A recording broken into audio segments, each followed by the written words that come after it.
Everest, Chapter 8. Legs windmilling wildly, Cameron dropped 15 feet straight down and bounced off the pedestal. He hit the ground like a ton of bricks and lay there unconscious. Chris got to the fallen climber first. "Find Cap," he barked at the others. He looked at the trickle of blood coming from the corner of Cameron's mouth. "And Andrea." Bryn, who was the fastest runner, took off for the complex. Sammy stepped toward Cameron, but Dominic held her back. "We can't move him," he warned. "He could have a broken neck." There was no panic. The candidates fidgeted in grim acceptance. In their sport, the thrills were many, but the mishaps were often deadly. Todd removed his glasses and held them in front of Cameron's nose. The lenses fogged. "He's still breathing." The roar of a motor shattered the mountain quiet. The Summit Quest candidates watched as an all-terrain vehicle plowed down into the valley in a shower of powdery snow. As it drew closer, they could only make out Ciro at the wheel. Beside him rode Dr. Oberman, with Sneezy and Bryn in the back. The doctor leaped off the still-moving ATV and rushed to Cameron's side.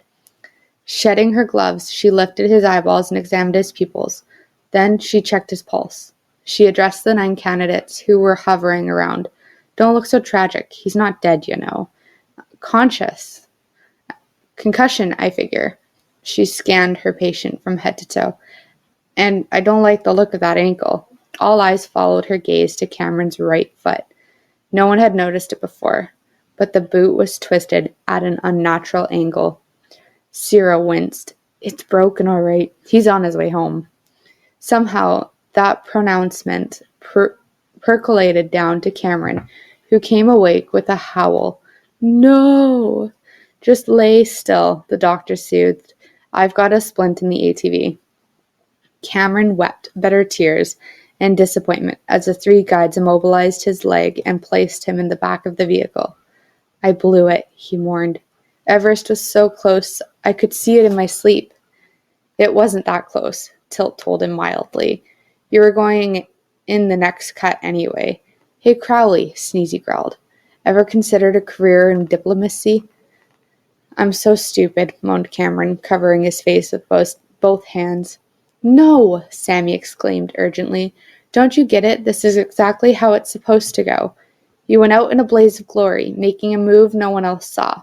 It's poetry." She leaned over and kissed him on the forehead. "It doesn't rhyme," was Tilt's comment. Ciro regarded his 9 remaining climbers. "Everybody's okay with this, right? Accidents happen." Harry's mind screamed what his mouth didn't dare say.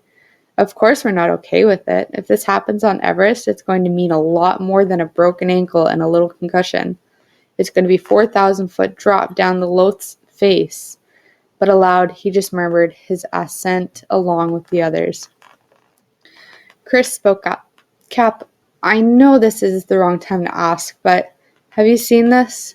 He held out Todd's copy of National Daily. "I've read it," said Ciro, throwing a blanket over Cameron.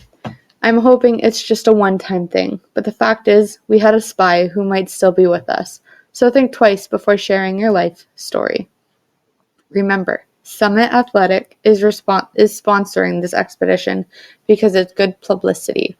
If they start getting more bad publicity than good, they could pull their funding and cancel the whole thing. Then nobody goes. And for God's sake, tell them to stay off these boulders," added Dr. Oberman, "especially this one." Cap started up the ATV, drowning out the doctor's suggestions. 2 words he would never say to a climber: stop climbing. Medical log psych profiles. Interview with Samantha Moon. Dr. Oberman: "When you told Cameron his accident was like poetry, did you mean it?" Sammy: "When you're a climber, that's what you are. To go down tackling a tough problem is as natural as a thing as breathing. If you have to wash out, fine, but it shouldn't be because of a runny nose." Dr. Oberman: "If Cameron had fallen on his head, he could be dead right now. Would that be as natural as breathing?" Sammy: "Why worry about something that didn't happen?" Dr. Oberman: People have died on Everest, 150 of them. Sammy, that's what makes it extreme. Dr. Oberman, you're not afraid of dying? Sammy, I'm not going to die. Dr. Oberman, how can you be so sure? Sammy, don't worry about me. Dr. Oberman, if the possibility of dying is what makes it extreme, and you know for sure you're not going to die, then is it not really extreme, is it? Sammy, are we going to look at the ink blots or what?